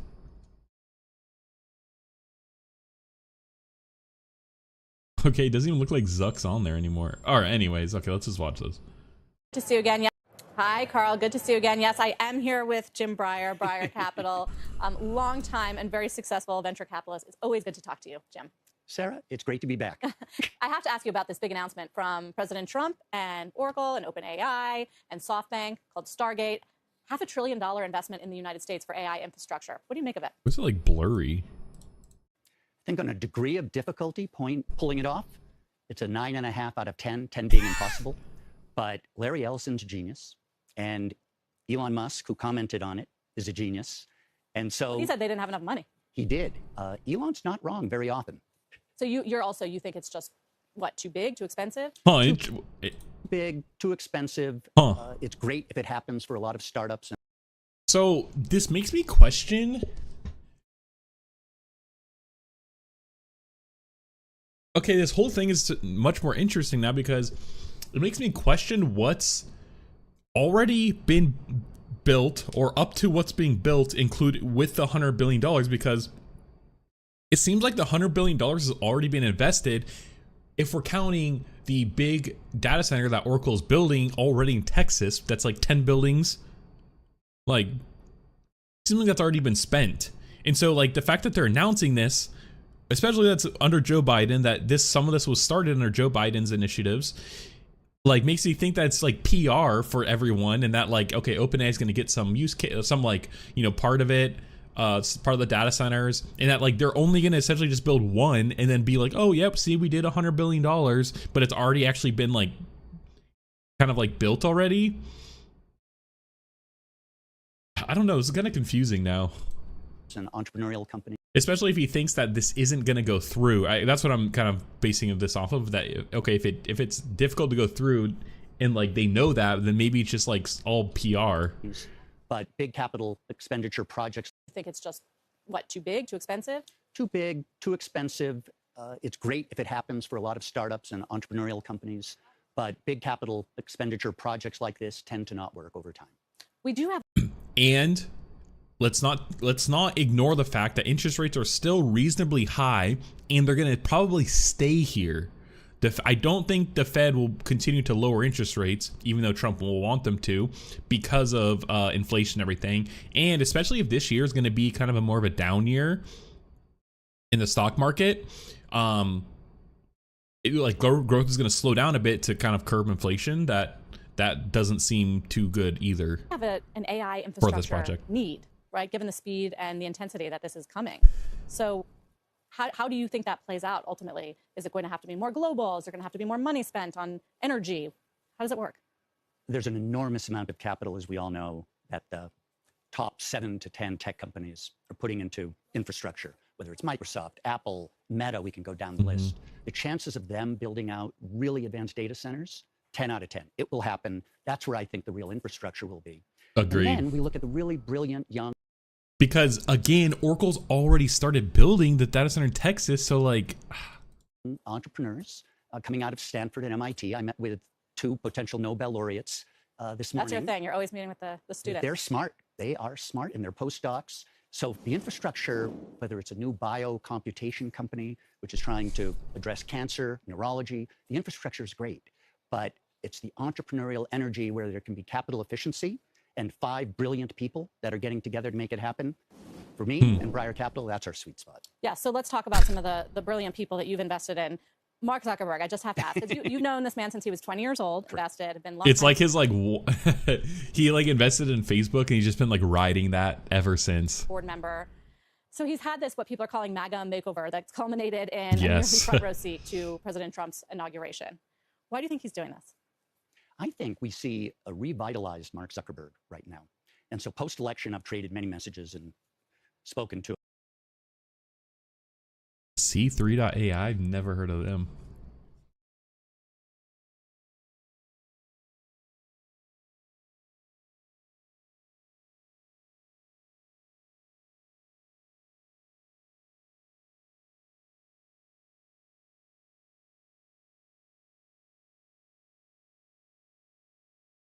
What? See, these guys seem like more traditional AI, like machine learning. CRM. Yeah, these are like true enterprise, like enterprise with a capital E. Like this is like, you know, energy, industrials, military. Like this is like true enterprise. Legacy almost, I dare say. To him, he's very revitalized. The original vision, when he was 20, when I first met him, April 2005, he wanted to connect billions of users. He was not yet 21. I think he feels right now with what he's doing with AI, what he's doing from a technology standpoint, he feels he's really This is at the inauguration. I didn't even realize Zuck's wife was there.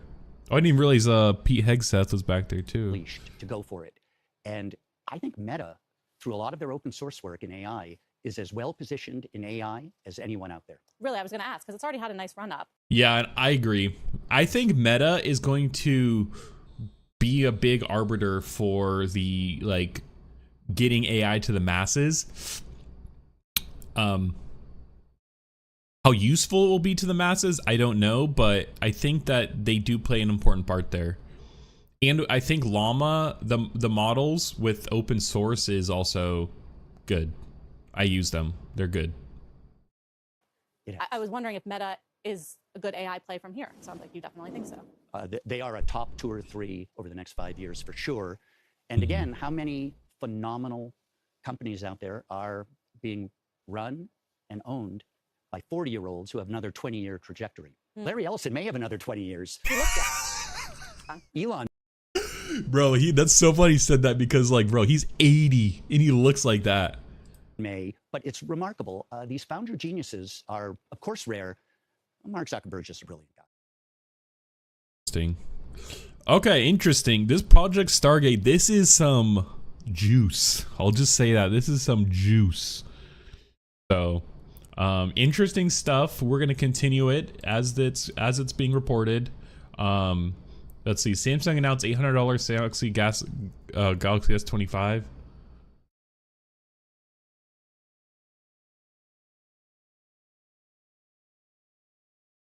I do want to see what they announce, but mainly I just want to see if they're announcing any VR headsets.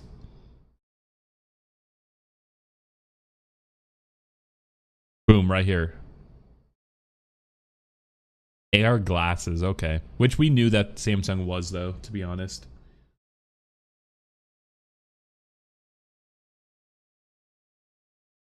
Okay, I just got a New York Times. Let's check the New York Times real quick. Because I got a notification about this. I don't know if it's something new. Yeah. Bro, this is good. I'm telling you, Elon Musk is not going to make it. I don't even think he makes it to the end of the year. I don't even think he makes it till the end of the year under, I think he's going to get booted. He made a rare public break with the administration by casting doubt on Mr. Trump's first major tech investment announcement. The venture Stargate did not have the financing to achieve. Yeah. Mr. Trump on Wednesday revoked a, oh. Yeah, whatever.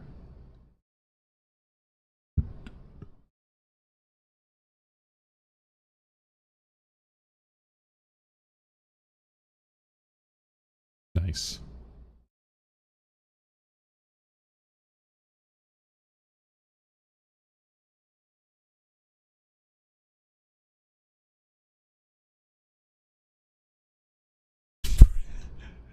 The Spanish version. Okay, anyways, I'm just drama doing nothing at this point. Cool, that's the stream. That's all I got planned for today. I hope everyone enjoyed it. I'll be back tomorrow, 9 a.m. We'll just continue to cover tech news, emerging technologies. We'll see what today brings. I might take a look at the Samsung announcement stuff, see if there's anything interesting. Trump did pardon Ross Ulbricht, the Silk Road creator, so that's something. Google investing $1 billion more in Anthropic. Cloudflare also released their kind of DDoS trends for the Q4 2024, and I like looking at charts, and there's some cool charts, so we could do that. OpenAI potentially releasing a new feature, but I don't really care until they actually release it, because who knows when they're actually going to do it. Okay, yeah, thanks everyone for tuning in. Hope you enjoyed it. I'll be back tomorrow, 9 a.m. Pacific. Yeah, we'll just continue what we usually do. So appreciate everyone tuning in. Thanks for tuning in, Chris Croft. Always appreciate you showing up. And yeah, see you tomorrow. Bye. I need to make my ending screen.